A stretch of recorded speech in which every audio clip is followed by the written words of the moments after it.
in all our roles here have to continue to engage with and take direction from the First Nations people of this land. I thank you for that introduction. Speaking today on behalf of 4ZZZ, an ongoing radio station that started on this campus in these buildings here back in 1975, and a vision that was driven absolutely 100% by the students of that time and by the staff of that time about ensuring alternative voices and alternative information and alternative culture outside the commercial mainstream.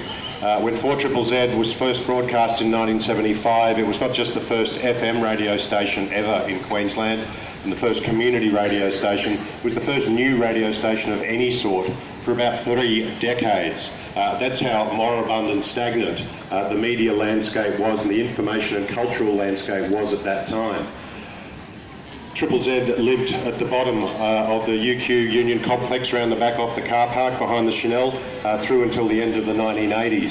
And it was a partnership with the student union. It would not have started, would never have survived throughout that time were it not for the student union people and the students, that joint collaboration, and some of the other organisations that operated within these buildings. SEMPA, the creative arts sections, people not just producing news and music, but graphics and posters and information of all sorts.